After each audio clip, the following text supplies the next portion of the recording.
What happens when those society deems inferior become the only source of salvation? This is a story that will challenge everything you think you know about dignity, redemption, and the true meaning of humanity. Subscribe to the channel for more incredible stories that touch the soul. The autumn rain of 1867 fell mercilessly on the grand columns of Magnolia Manor, as if the heavens themselves were weeping for what was about to unfold within those walls. Margaret Elizabeth Whitmore stood in the opulent parlor. Her newborn son clutched against her chest, facing the cold, unforgiving stares of her parents. The parlor itself seemed to mock her predicament. Crystal chandeliers cast dancing shadows across oil paintings of stern-faced ancestors, while Persian rugs muffled the sound of her trembling footsteps. This room had hosted countless social gatherings where Margaret had once been the center of attention, courted by eligible bachelors and praised for her beauty and accomplishments. Now, those same walls witnessed her complete downfall. "You have brought nothing but shame upon this family name," her father, Colonel James Whitmore, declared, his voice cutting through the air like a blade, his military bearing, honed through years of commanding Confederate troops, now turned against his own daughter. The same hands that had once lifted her onto his shoulders when she was small now gripped the arms of his leather chair with white-knuckled fury. "The Whitmore legacy, built over 3 generations, will not be tainted by your indiscretion." Margaret's mother, Eleanor, sat rigidly in her velvet chair, her face a mask of aristocratic disdain. Her perfectly coiffed hair and expensive silk dress seemed to emphasize the contrast with Margaret's disheveled appearance. Eleanor had spent years grooming her daughter for an advantageous marriage, teaching her the subtle arts of Southern womanhood: how to manage servants, how to host elaborate dinner parties, how to maintain the delicate balance of charm and reserve that marked a true lady. All of that careful cultivation now lay in ruins. "We raised you to be a lady of virtue, Margaret. Instead, you've chosen to consort with." "With whom exactly? You refused to name the father, leaving us to assume the worst." Eleanor's voice carried the particular venom that only a disappointed mother could muster. The baby stirred in Margaret's arms, his tiny fist grasping at the silk of her dress, a dress that had once symbolized her place in Southern high society, now wrinkled and stained with tears and milk. At 19, Margaret had been the belle of 3 counties.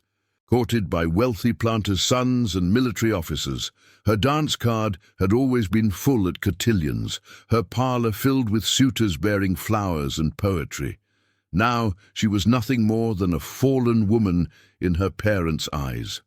The irony wasn't lost on her that the very room where she had received marriage proposals now served as the stage for her banishment. The mahogany piano where she had played Mozart for admiring guests stood silent, its polished surface reflecting her tear-stained face like a dark mirror of her former life. "Please," Margaret whispered, her voice barely audible above the rain drumming against the tall windows. "He's your grandson, your own blood." Colonel Whitmore's jaw tightened. The scar on his left cheek, a memento from the Battle of Gettysburg, pulsing with his elevated heartbeat. "That child is no blood of mine. You will leave this house immediately. You will take nothing but the clothes on your back. The Whitmore name dies with you today." The finality in his voice was absolute. This was the same man who had taught her to ride, who had read her bedtime stories, who had promised to protect her from all the world's dangers. Now he was casting her into those very dangers without a moment's hesitation. Eleanor finally spoke, her voice as cold as winter frost. "We have already told the neighbors you've gone to visit your aunt in Charleston. As far as society is concerned, Margaret Elizabeth Whitmore died in a tragic accident. You are dead to us." The elaborate lie revealed the depth of their planning. This wasn't a moment of anger, it was a calculated execution of her social existence. Margaret realized they had been preparing for this conversation. crafting the story that would preserve their reputation while erasing her from their lives completely. The words hit Margaret like physical blows. She had expected anger, disappointment, even temporary banishment. But this complete severing of all ties, this erasure of her very existence from their lives, the magnitude of their rejection left her breathless. She looked around the room at the family portraits, searching for some trace of the love she had once felt here, but found only the cold stares of painted ancestors who seemed to judge her as harshly as her living parents. "Where am I supposed to go?" she asked, desperation creeping into her voice.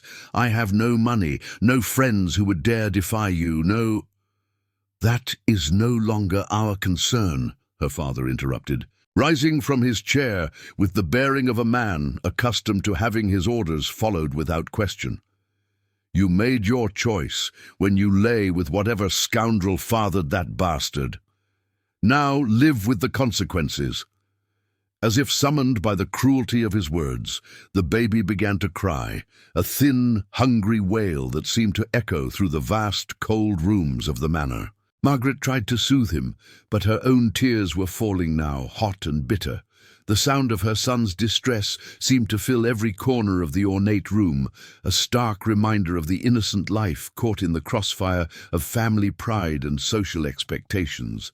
The butler, an elderly man named Thomas, who had served the family for 30 years, appeared in the doorway. His usually composed face showed traces of distress as he witnessed the scene unfolding before him. Thomas had been present for Margaret's birth, had watched her take her first steps in this very room, had served tea during countless afternoons when she practiced being a proper lady. Now he was being asked to escort her into exile. "Sir," Thomas said quietly, his voice betraying the emotional toll of the moment, "the carriage is ready." Colonel Whitmore nodded curtly, but Margaret caught a flicker of something, pain, regret, across his features before his military mask reasserted itself. "Escort her to the property line. Make sure she understands she is never to return." Margaret looked around the parlor one last time, at the oil paintings of her ancestors, at the crystal chandelier that had illuminated countless family gatherings, at the Persian rug where she had played as a child with her porcelain dolls. The grandfather clock in the corner chimed the hour, its familiar sound now marking the end of everything she had ever known. Everything that had once represented security and belonging now felt like a museum of a life that no longer existed. As Thomas gently took her elbow to guide her toward the door, Margaret turned back to her parents one final time. Her mother had turned away, staring out the rain-streaked window, while her father stood rigid behind his chair, his hands clasped behind his back in a military posture that suggested this conversation was already forgotten. "I pray that someday you'll find it in your hearts to forgive me and to love your grandson," Margaret said, her voice stronger than she felt. Eleanor's face remained stone-cold, but Colonel Whitmore's voice carried a finality that chilled Margaret to the bone. "There is nothing to forgive because you no longer exist. Good day, miss, whoever you are now." The carriage ride to the property line passed in a blur of tears and terror.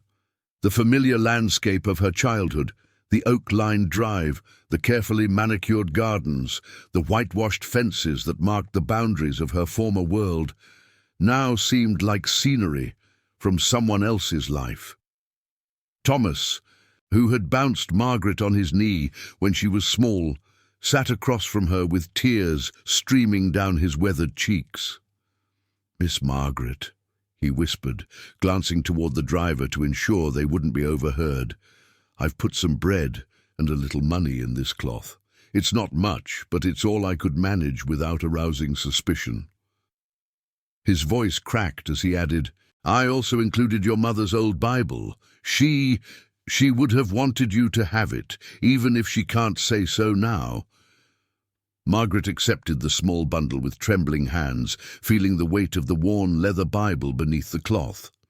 It was a tangible connection to the mother who had just disowned her, a reminder that Eleanor Whitmore had once been a young woman herself, perhaps capable of the same mistakes and the same need for forgiveness. "Thank you, Thomas. You've been more of a father to me in these last minutes than—" She couldn't finish the sentence. The pain was too raw, too immediate. When the carriage stopped at the ornate iron gates that marked the boundary of Magnolia Manor, Thomas helped her down with the gentleness of a grandfather. The gates themselves were works of art, wrought iron twisted into elaborate patterns of magnolia blossoms and Confederate symbols, a testament to the wealth and pride that had just cast her out. The baby had fallen asleep, exhausted from crying, his tiny face peaceful despite the chaos surrounding him. "Where will you go, child?" Thomas asked, his voice breaking as he looked at the darkening road ahead. Margaret looked down the muddy road that stretched into the gathering darkness, past fields she had once ridden through on her mare, past tenant farms where people she had never bothered to know scratched out their existence. She had no answer. For the first time in her privileged life, she faced a world without safety nets, without the protection of her family name, without any guarantee of survival. "I don't know," she admitted, adjusting Samuel's weight in her arms. "But I'll find a way. I have to." As the carriage disappeared back toward the manor, its wheels splashing through puddles that reflected the last light of day, Margaret stood alone at the gates, holding her son against the cold rain. The weight of her new reality settled on her shoulders like a lead blanket. She was no longer Margaret Elizabeth Whitmore, daughter of one of Georgia's most prominent families.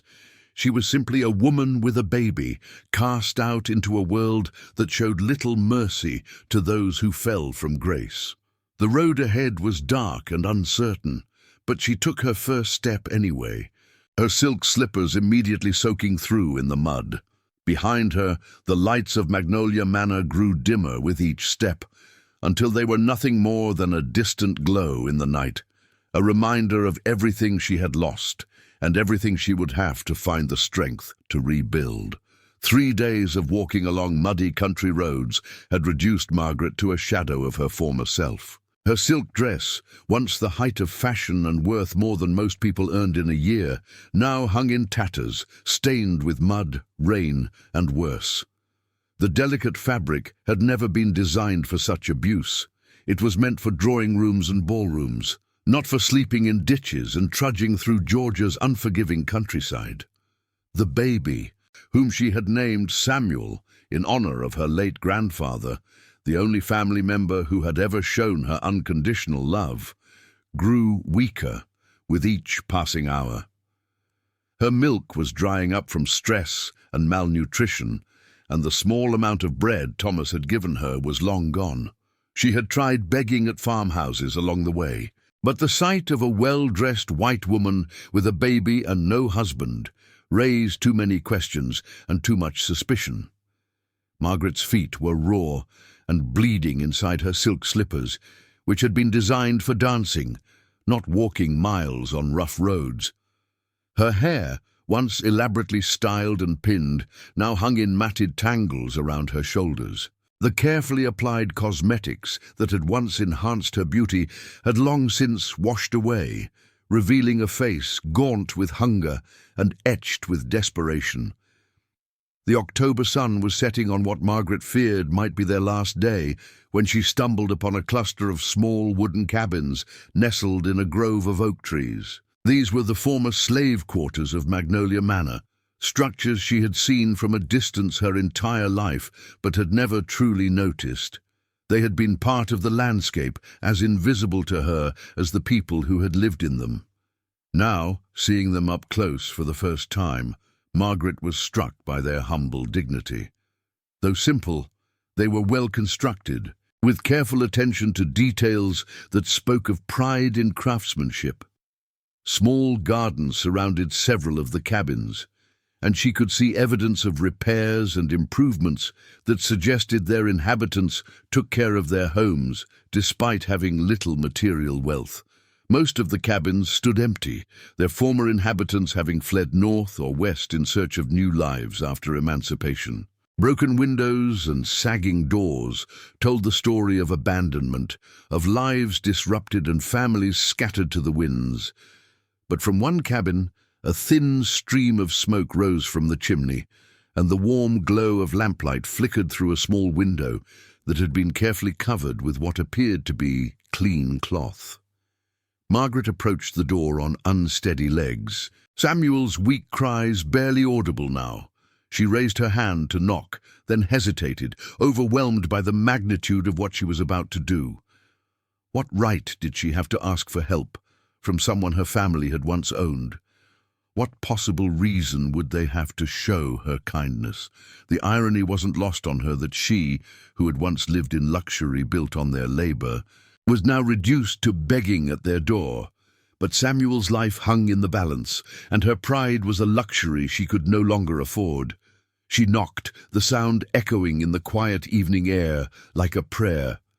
The door opened to reveal a man Margaret recognized but had never truly seen. Ezra Washington was perhaps 50 years old, with graying hair that spoke of wisdom earned through hardship and hands scarred from decades of hard labor. She remembered him vaguely from her childhood. He had worked in the stables and later in the fields, one of the more skilled workers who could handle difficult horses and repair complex equipment. But like all the enslaved people on the plantation, he had been invisible to her, part of the landscape rather than a person with thoughts, feelings, and dreams of his own. She had never wondered about his family, his hopes, his pain. He had simply been there, like the furniture or the trees, serving a function in her world, without existing as a complete human being in her consciousness. Now, seeing him as a man rather than a tool, Margaret was struck by the intelligence in his dark eyes, the dignity in his bearing, the careful way he assessed her situation without judgment. This was not the broken, subservient figure she might have expected, but a man who had survived the unthinkable and emerged with his humanity intact. Ezra's eyes widened in recognition, then narrowed with suspicion and something that might have been anger. He had every reason to hate her, to see her as the embodiment of everything that had been stolen from him. Yet when he spoke, his voice was carefully neutral, controlled. "Miss Margaret," he said, his voice carrying decades of forced deference that now seemed to mock the reversal of their fortunes. "You're a long way from the big house." The simple statement contained layers of meaning. Yes, she was physically far from the manor, but she was also far from the world of privilege and power that had once defined her existence. She was no longer the plantation princess who could command his obedience with a word or a gesture. "Please," Margaret whispered, swaying on her feet as exhaustion threatened to overwhelm her. "My baby. He's dying. I have nowhere else to go." The admission cost her everything. Her pride, her sense of superiority, her last connection to the world she had once inhabited. She was no longer asking as someone entitled to help, but as a desperate mother watching her child slip away. For a long moment, Ezra studied her face, taking in the complete transformation from the pampered young woman he remembered. He saw the desperation there, the complete collapse of the privileged world she had once inhabited. He also saw something else, a humility that had never existed in the young woman who had once ridden past him on her horse without so much as a glance in his direction. But more than that, he saw the baby in her arms, innocent of his mother's past sins, dying for lack of care. In that moment, Ezra faced a choice that would define not just this encounter, but the kind of man he would be in his newfound freedom. "Your folks throw you out?" he asked, though the answer was written clearly in her appearance, the torn dress, the bleeding feet, the hollow look of someone who had lost everything. Margaret nodded. Unable to speak past the lump in her throat, the simple gesture confirmed what Ezra had suspected. The Whitmores, for all their talk of family honor and Christian values, had abandoned their own daughter and grandchild to die rather than face social embarrassment. Ezra was quiet for another moment, wrestling with emotions and memories that ran deeper than Margaret could possibly understand. This was the daughter of the man who had owned him, who had bought and sold human beings like livestock, who had whipped men for the crime of learning to read. He remembered the auction block where his own mother had been sold away from him when he was 12, remembered the overseer's lash across his back, remembered the countless humiliations and cruelties that had defined his existence under the Whitmore family's rule.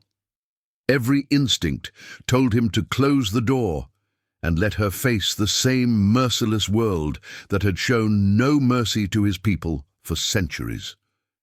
It would be justice of a sort, poetic justice that the daughter of slave owners should know what it felt like to be powerless, abandoned, left to survive on the charity of strangers.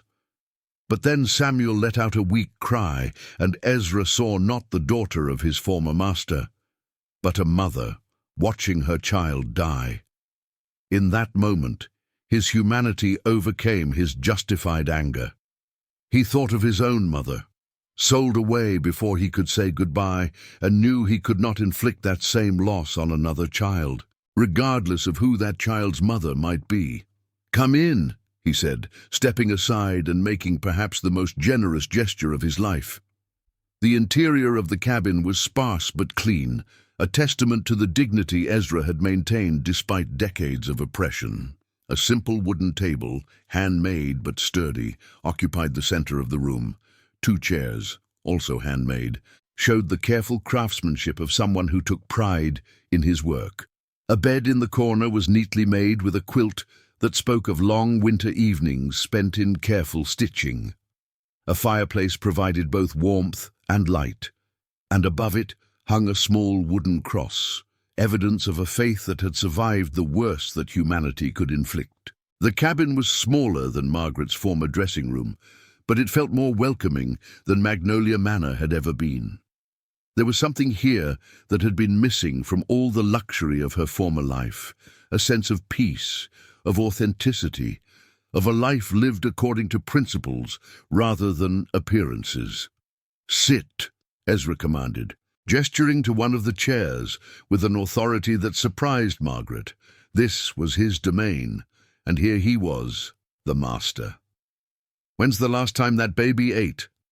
I don't know," Margaret admitted, sinking into the chair with relief. "My milk, it's not coming anymore." Ezra nodded grimly. He had seen this before, during the worst years of slavery, when stress and starvation could stop a mother's milk as surely as any illness.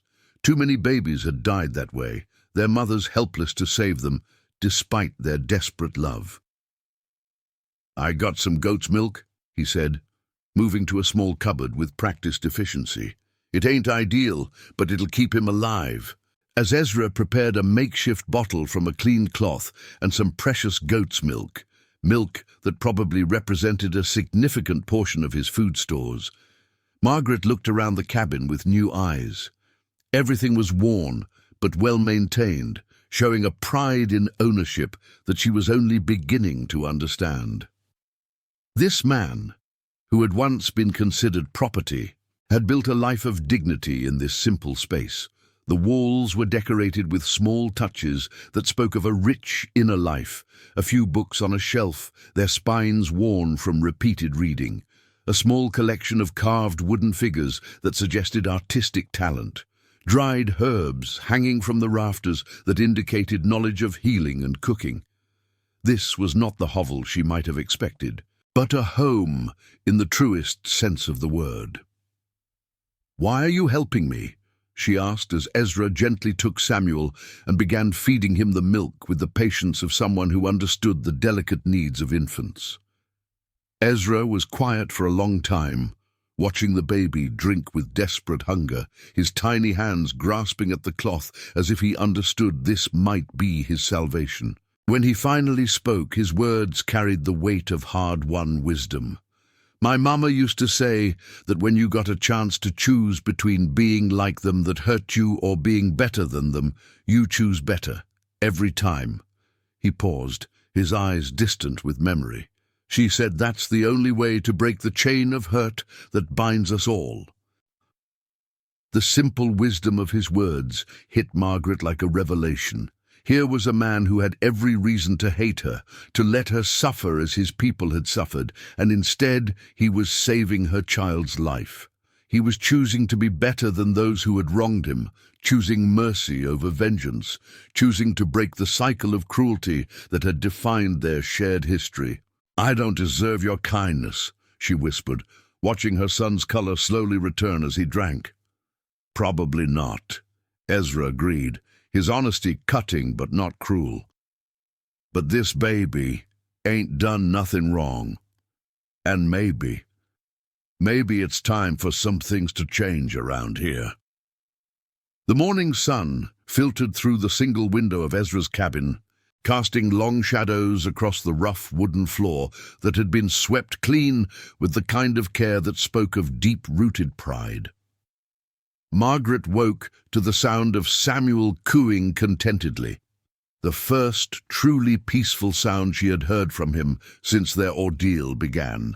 The transformation in her son was remarkable. His tiny face had regained its healthy pink color, and his eyes were bright and alert. Ezra was already up, tending to a small fire and preparing what appeared to be breakfast. The smell of cornbread and coffee filled the small space, aromas that reminded Margaret of the kitchen at Magnolia Manor, though she had never been allowed in that domain. The irony wasn't lost on her that she was now grateful for simple fare that she would have once considered beneath her notice. "How long have I been asleep?" Margaret asked, sitting up and immediately wincing at the soreness in her back from sleeping on the hard floor. Her body, accustomed to feather mattresses and silk sheets, was protesting this new reality with every movement. "Most of the day yesterday and all night," Ezra replied without turning around, his movements economical and practiced as he worked over the fire. "You needed it, both of you. Exhaustion can kill as sure as hunger." Margaret looked down at Samuel, who was awake and alert, his tiny fists waving in the air with newfound energy. The transformation was remarkable. Just 2 days of regular feeding and warmth had brought him back from the brink of death. She felt a surge of gratitude so powerful it brought tears to her eyes. "I don't know how to thank you," she began, but Ezra held up a hand, his gesture firm but not unkind. "Don't need thanks, but if you're staying here, even temporarily, there's things we need to discuss."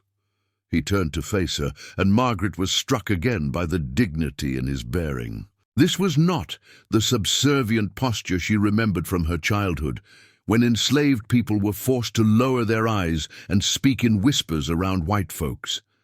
This was a free man in his own home, and his presence commanded respect in a way that had nothing to do with wealth or social position.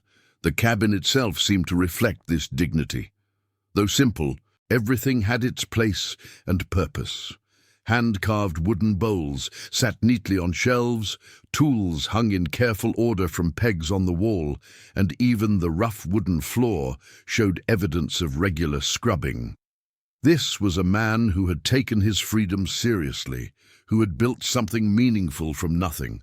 "First thing," Ezra said, settling into the chair across from her with the deliberate movements of someone who had learned to conserve energy for important tasks.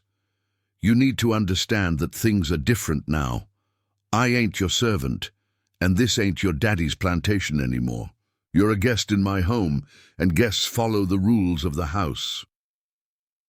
The words were spoken without malice, but they carried an unmistakable authority. Margaret nodded, though she wasn't entirely sure what those rules might entail. Her entire life had been spent giving orders, not following them, and the reversal felt both humbling and strangely liberating.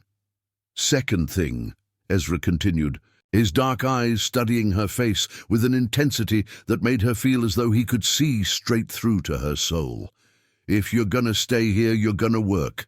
I can't afford to feed 3 mouths on what I make from my garden and the odd jobs I pick up in town.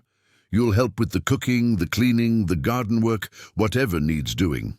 The idea of manual labor was foreign to Margaret, who had never so much as made her own bed or prepared her own food. Her hands were soft and white, unmarked by any kind of physical work. The closest she had come to labor was embroidery and watercolor painting, accomplishments designed to make her more attractive to potential suitors, not to contribute anything of practical value to the world. But looking at Ezra's scarred, capable hands, she felt ashamed of her own uselessness. Here was a man who could build furniture, tend crops, repair tools, and apparently care for infants with equal skill. What could she offer in return for his generosity? "I'll do whatever you need me to do," she said, meaning it despite her uncertainty about her own capabilities. "Third thing," Ezra's voice grew more serious, and Margaret could see the weight of experience in his expression. "There's gonna be talk. White woman living with a black man, even temporarily. Folks around here ain't gonna understand it. Some might even try to cause trouble. You need to be prepared for that." Margaret felt a chill that had nothing to do with the morning air. She hadn't considered the social implications of her situation, had been too focused on simple survival to think about how their arrangement might appear to others.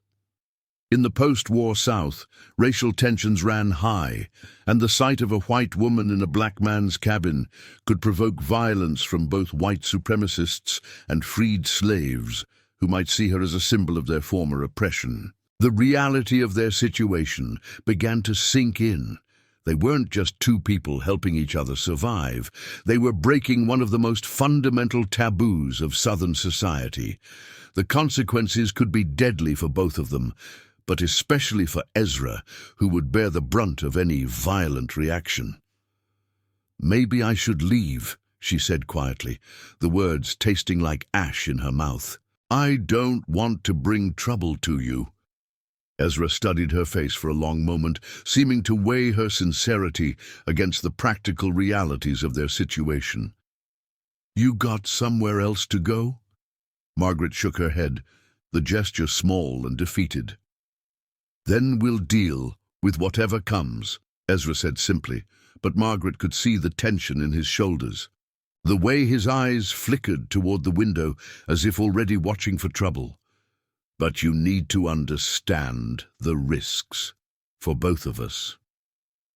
Over the following days, Margaret began to learn what it meant to live without privilege, to contribute rather than simply consume. Ezra taught her to tend the small vegetable garden behind the cabin, showing her how to distinguish between weeds and seedlings with the patience of a born teacher. His knowledge was encyclopedic. He knew which plants needed more water, which ones attracted beneficial insects, how to read the signs of disease or pest damage. "Your hands are too soft," he observed on her second day of garden work, watching her struggle with a hoe that seemed determined to work against her rather than with her. "You're fighting the tool instead of working with it." He showed her how to grip the handle properly, how to use her whole body rather than just her arms, how to work with the rhythm of the earth rather than against it. Her hands, once soft and white from a life of leisure, quickly became rough and stained with soil. Blisters formed and broke and formed again, each one a small victory in her transformation from ornament to useful human being. Her back ached from bending over plants, and her arms burned from carrying water from the well that served the small community of cabins. But with each passing day, she felt stronger, more capable, more connected to the basic rhythms of survival. There was something deeply satisfying about watching plants grow under her care, about contributing to the food that sustained them. "You're learning," Ezra observed one afternoon, as Margaret successfully transplanted a row of winter vegetables, her movements now showing some of the efficiency that came with practice. "Most white folks I knew couldn't tell a tomato plant from a weed." "Most white folks I knew never had to," Margaret replied, wiping sweat from her forehead with the back of her hand, leaving a streak of dirt that she didn't bother to clean. We had people to do this for us. People like me, Ezra said, his tone matter-of-fact rather than accusatory, but the words still carried weight. Yes, Margaret admitted, feeling the full shame of her former ignorance.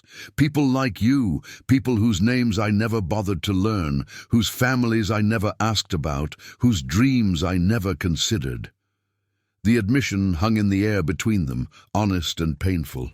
Margaret was beginning to understand the magnitude of her former blindness, the way she had moved through a world built on other people's labor, without ever truly seeing those people as human beings with their own hopes, fears, and aspirations. Ezra was quiet for a moment, pulling weeds with practiced efficiency, his movements economical and sure. When he spoke, his voice carried a sadness that seemed to encompass generations of loss. "My wife's name was Sarah," he said finally, not looking at Margaret as he worked. "She worked in your mama's kitchen for 15 years, died of fever 3 winters ago, just when freedom was supposed to make everything better." Margaret felt the weight of his words like a physical blow. Sarah, a woman who had prepared her family's meals, who had probably known Margaret's preferences and habits better than Margaret knew herself, and Margaret couldn't even remember her face. How many times had Sarah served her food, cleaned up after her, anticipated her needs, all while remaining invisible? "I'm sorry," she said, and meant it with every fiber of her being. "She used to talk about you sometimes," Ezra continued, his voice growing softer with memory. "Said you seemed lonely, even with all that wealth around you. Said you'd sit by your window for hours, just staring out at nothing, like you was looking for something you couldn't find." The observation was uncomfortably accurate, cutting straight to the heart of Margaret's former existence. She had been lonely, profoundly so, though she had never understood why. Surrounded by luxury and privilege, attended by servants who anticipated her every need, courted by eligible bachelors who praised her beauty and accomplishments, she had still felt empty, disconnected from any real purpose or meaning. Now, working in the dirt with her hands, contributing to their survival in the most basic way possible, she felt more alive and connected than she ever had in the drawing rooms and ballrooms of her former life. She was right, Margaret admitted, sitting back on her heels and looking at Ezra with new understanding. "I was lonely. I just didn't know why." "Hard to connect with folks when you don't see them as folks," Ezra said gently, his words carrying the weight of hard-won wisdom. "Hard to find meaning when your whole life is built on other people's suffering." His words stung, but Margaret recognized the truth in them. Her entire world had been built on the labor of enslaved people, and she had never questioned the morality of that system. She had been taught to see it as natural, even beneficial, a way of caring for people who supposedly couldn't care for themselves. The elaborate justifications her family and society had constructed now seemed not just wrong, but grotesquely evil. "How do you forgive?" she asked suddenly, the question bursting out of her before she could stop it. "How do you forgive people like me, like my family, for what we did to you?" Ezra stopped working and looked at her directly, his dark eyes holding depths of pain and wisdom that made Margaret feel very young and very foolish. "Who says, 'I forgive'?" The honesty of his answer was startling. Margaret had expected platitudes about Christian forgiveness or moving forward, but Ezra offered no such comfort. His refusal to offer easy absolution forced her to confront the magnitude of what her family had done, the reality that some wounds might never heal. "Then why help me?" she asked, genuinely confused. "Because forgiveness ain't the same thing as mercy," Ezra explained, his voice patient but firm. "I don't forgive what your family did to me, to my people. I don't forgive the years stolen from us, the families torn apart, the dignity stripped away. But I can still choose to show mercy to a woman and her baby who need help. I can still choose to be better than the people who hurt me." 2 months had passed since Margaret found refuge in Ezra's cabin, and the rhythm of their unconventional household had begun to feel almost natural. Samuel was thriving, growing plump and healthy on goat's milk and the vegetables from their garden. His laughter now filled the small cabin, a sound that seemed to chase away the shadows of their difficult beginning. Margaret's hands were now permanently stained with soil, her skin bronzed from working in the sun, her body strong from physical labor she had never imagined herself capable of performing. The transformation went deeper than the physical. Margaret had learned to cook simple but nourishing meals over the open fire, to mend clothes with careful stitches, to preserve vegetables for the coming winter. More importantly, she had learned to see the world through different eyes, to notice the dignity in honest work, the beauty in simple things, the profound satisfaction that came from contributing rather than merely consuming. Their days had settled into a comfortable routine. Margaret would rise before dawn to tend to Samuel while Ezra prepared for whatever work he could find in the surrounding area, repairing tools for neighboring farmers, helping with harvests, using the skills he had developed during his years of bondage to earn an honest living as a free man. In the afternoons, they would work together in the garden, their conversations ranging from practical matters to deeper questions about life, freedom, and the possibility of redemption. But their fragile peace was about to be shattered. It was a crisp November morning when Margaret first noticed the riders approaching through the trees. The autumn air was sharp and clean, carrying the scent of wood smoke and dying leaves, but something in the deliberate way the horsemen moved made her blood run cold. 3 men on horseback, moving with the purposeful gait of those who had come to settle a score, their silhouettes dark against the pale morning sky. Her blood ran cold as she recognized the led rider, her brother, Charles Whitmore, flanked by 2 men she didn't recognize, but whose hard faces and visible weapons marked them as the kind of men who solved problems with violence. Charles sat his horse with the same arrogant bearing she remembered from childhood, but there was something different about him now, a hardness that spoke of the war's influence, a cruelty that had been refined by years of commanding men in battle. The 2 men with him were clearly hired muscle, rough-looking characters with the kind of scars and calloused hands that spoke of lives lived on the wrong side of the law. One carried a rifle across his saddle, while the other had a pistol prominently displayed on his hip. They were not here for conversation. "Ezra," she called urgently, her voice tight with fear as she watched the riders navigate between the oak trees that had once seemed like protective sentinels, but now felt like barriers that could be easily overcome. "We have company." Ezra emerged from behind the cabin, where he had been chopping wood for their winter supply, took one look at the approaching riders and immediately understood the danger. His face hardened, and Margaret saw him quickly assess their options: the distance to the nearest neighbor, the weapons available to them, the likelihood of escape. She could see him calculating odds that didn't favor their survival. "Get inside," he said quietly, his voice carrying the authority of a man who had learned to make life-or-death decisions quickly. "Take Samuel and stay away from the windows." "No," Margaret said firmly, surprising herself with the strength in her voice. "This is my family. This is my problem." "This is our problem now," Ezra corrected, but there was no time to argue.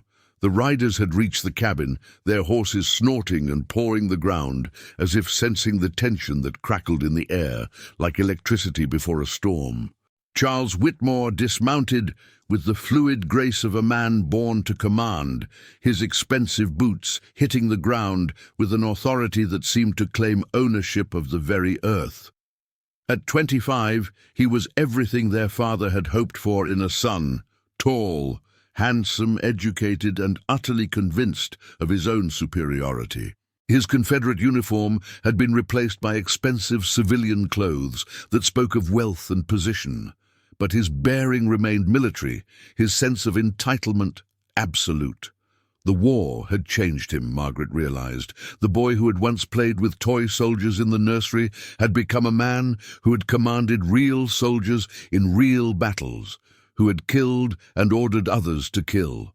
There was a coldness in his eyes that hadn't been there before, a hardness that spoke of moral compromises that had calcified into something approaching evil. "Hello, sister," Charles said, his voice dripping with disdain as he took in Margaret's transformed appearance, her work-stained dress, her sun-darkened skin, her calloused hands. "You look different."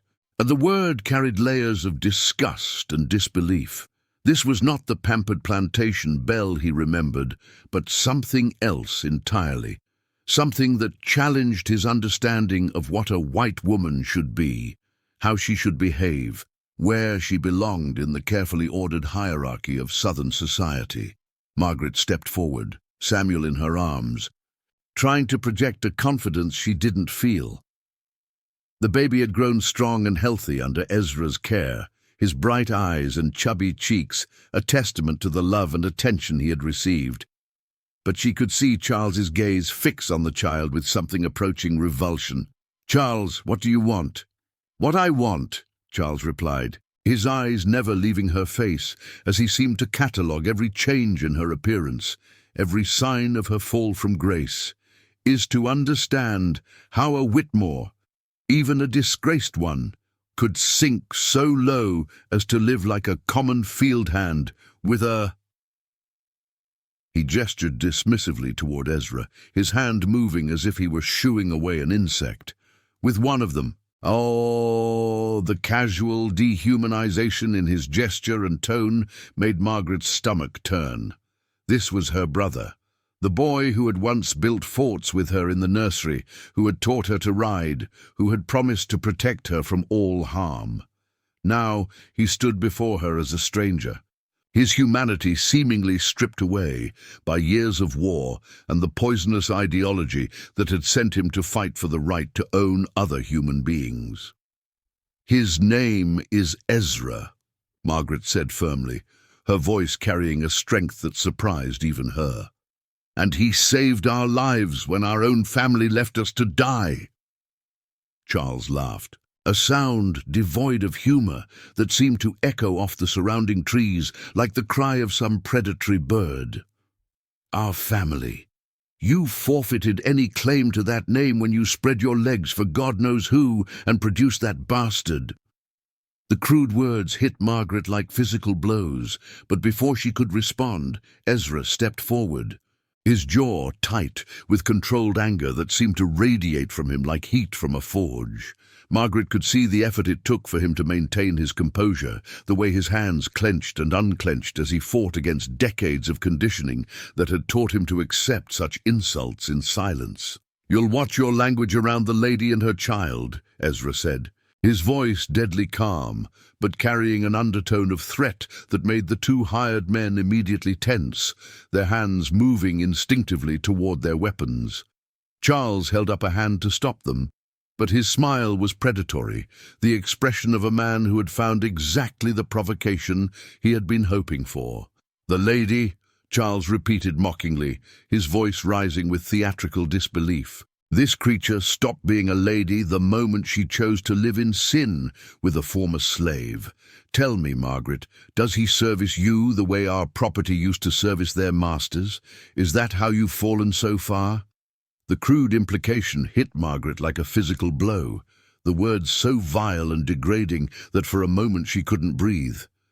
But before she could respond, Ezra spoke, his voice carrying a deadly calm that was somehow more frightening than any shout could have been.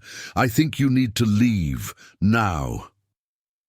The simple words carried such authority, such quiet menace, that for a moment even Charles seemed taken aback.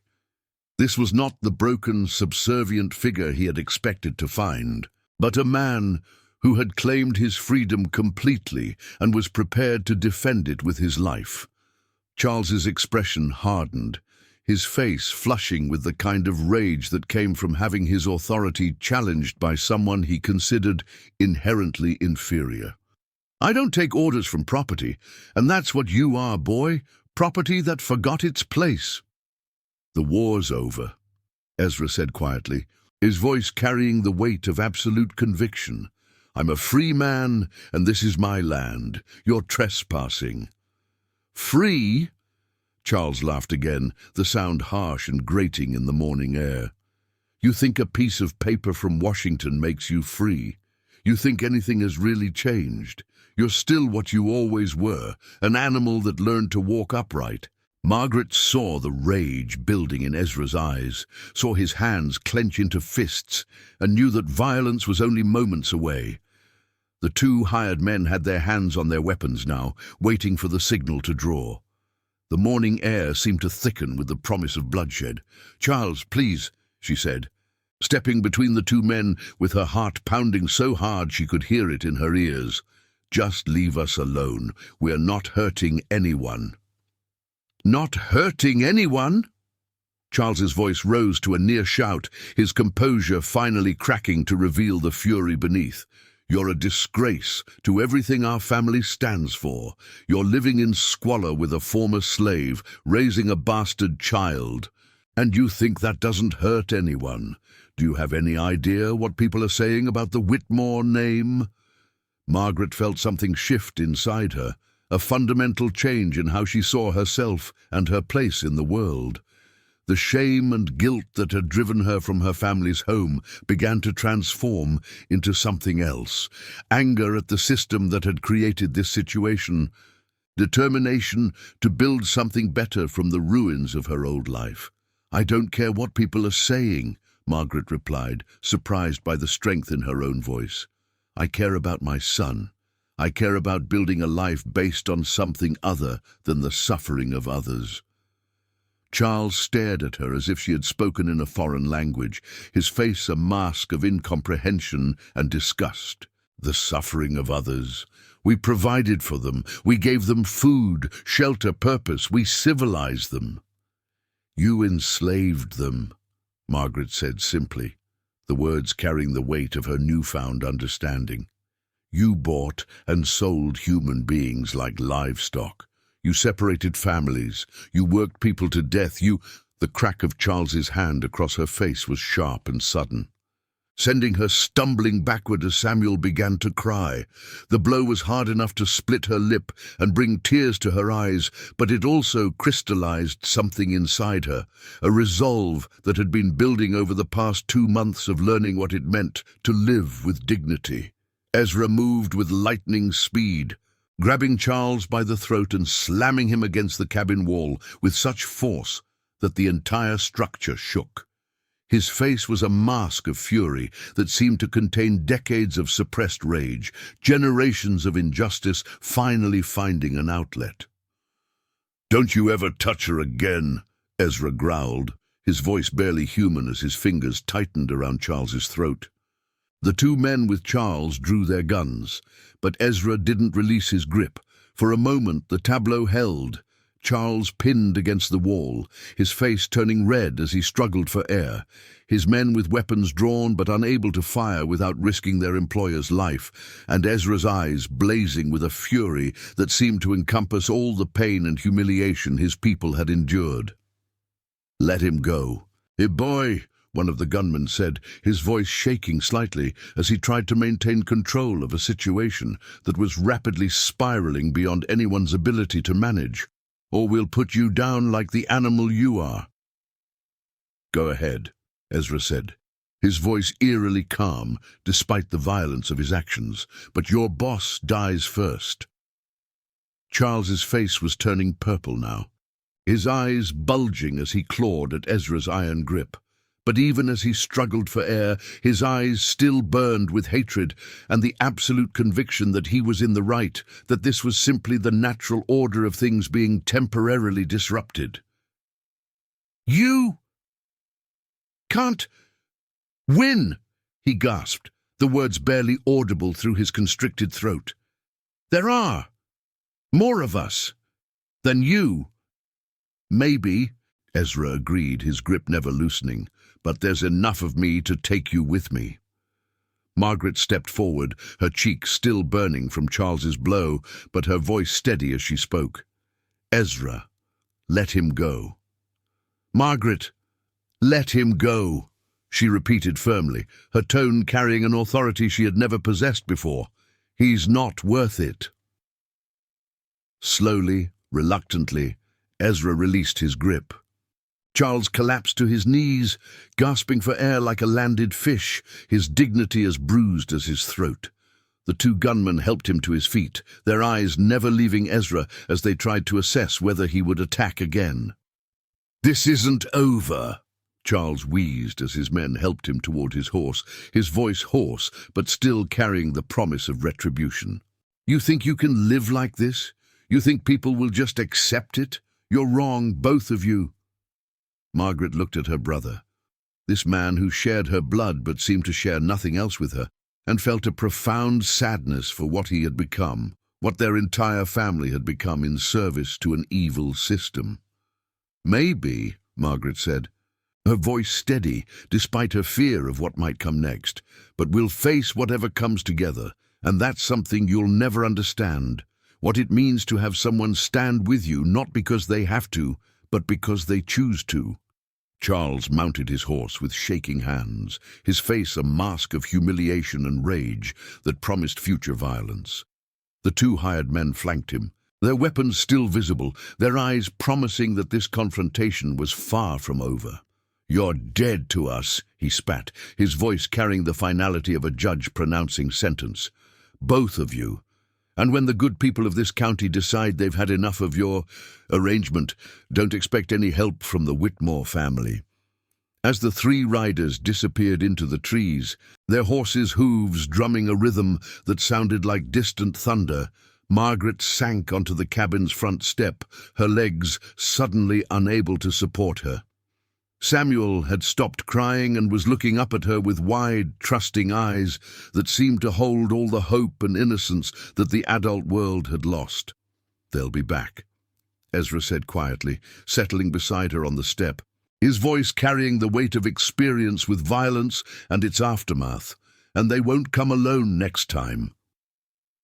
"I know," Margaret replied, her hand instinctively moving to her split lip. "I'm sorry. I've brought this on you." "We brought this on ourselves," Ezra corrected, his voice gentle but firm, "the moment we decided to be something different than what they expected." Margaret looked at him, this man who had shown her more kindness than her own family, who had risked his life to defend her honor, who had chosen mercy over vengeance again and again, despite having every reason to choose differently. "Are you sorry?" she asked, the question carrying all her fears about the future, all her guilt about the danger she had brought into his life. "Sorry you helped me?" Ezra was quiet for a long moment, watching the sun filter through the oak trees that had witnessed so much history, so much pain, so much change. When he finally spoke, his words carried the weight of absolute conviction. "No," he said finally, his voice strong and clear. "I ain't sorry. For the first time in my life, I'm living like a free man should live, making my own choices, standing up for what's right, protecting the people I care about. If that brings trouble, then we'll face it. But I won't go back to being invisible, and I won't let them make you disappear either." Margaret felt tears streaming down her face, not tears of despair, but tears of gratitude for this unexpected gift of dignity, of purpose, of belonging. She had lost everything that had once defined her, but she had found something infinitely more valuable.